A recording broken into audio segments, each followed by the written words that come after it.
أعوذ بالله من الشيطان الرجيم بسم الله الرحمن الرحيم الحمد لله والصلاة والسلام على سيدنا رسول الله وعلى آله وصحبه أجمعين. Today we will look at another beautiful verse from Surah Al-A'raf. This verse says, يا بني آدم لا يفتننكم الشيطان كما أخرج أبويكم من الجنة ينزع عنهما لباسهما ليريهما سوآتهما.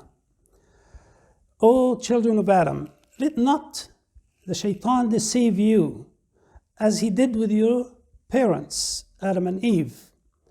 He led them to commit the sin and to undress them.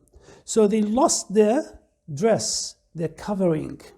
And Allah subhanahu wa ta'ala in this verse is turning our attention to very essential and important matter. And this verse we will look at two lessons in this verse today. Number one is committing a sin will lead to being shamed. We'll get exposed. We will lose our covering. That covering that our parents initially enjoyed in Jannah, in their place of God, in the garden they lived in, they lost it as soon as they committed the sin.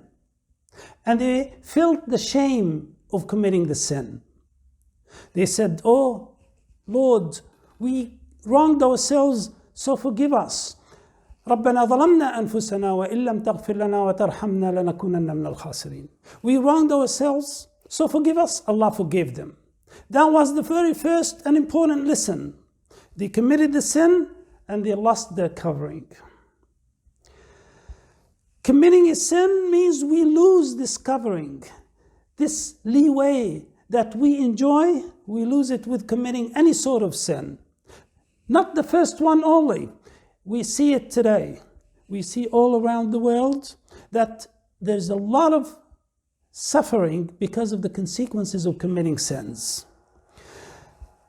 A lot of people suffer all sorts of calamities because of sins we commit. And Allah subhanahu wa ta'ala also mentioned, ظَهَرَ الْفَسَادُ فِي الْبَرِّ وَالْبَحْرِ بِمَا كَسَبَتْ أَيْدِي النَّاسِ.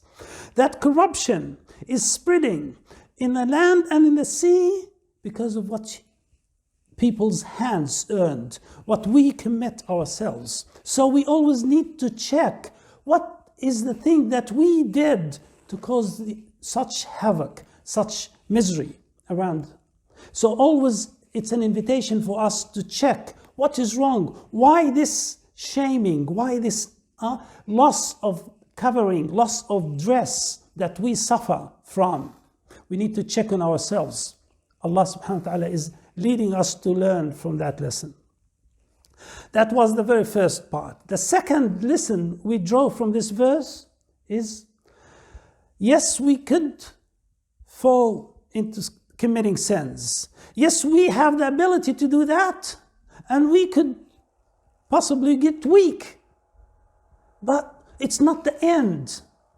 The doors of forgiveness, of repentance is always open for us.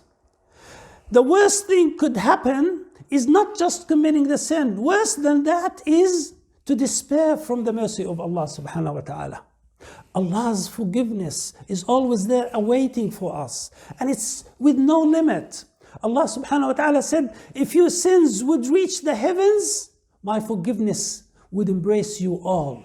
If you fill all the pots of this world with sins and you come to me, associating no partner and seeking forgiveness, I will fill it all with mercy and forgiveness for you. So these two lessons are the most important that we learned. Just like the first two lessons our parents, Adam and Eve, had, we always should remember. Number one, committing sins and disobeying Allah means we shame ourselves and we lose the covering on our dress. The second lesson is, if we commit the sin, it is not the end. It's the beginning, it's a new beginning for us to seek forgiveness and ask Allah's mercy. And Allah's mercy is always awaiting for us. Allah said, I'm waiting for you. Allah would love the person, the sinful person, coming back to him. As the Prophet ﷺ said, and we close with that. The Prophet ﷺ said, "Lallahu afrahu bi'abdihi hina yatub." Allah subhanahu wa ta'ala would be very happy with his servant repenting to him, coming back to him, more than you are happy to see your camel or your horse or whatever after losing it with all your food and stuff on it. Allah would be very happy to see you come back to him. May Allah subhanahu wa ta'ala guide us to the straight path. May Allah forgive us our sins and help us all. Ameen ya Rabbil Alameen. Wa sallallahu ala Sayyidina Muhammad wa ala alihi wa sahbihi ajma'in.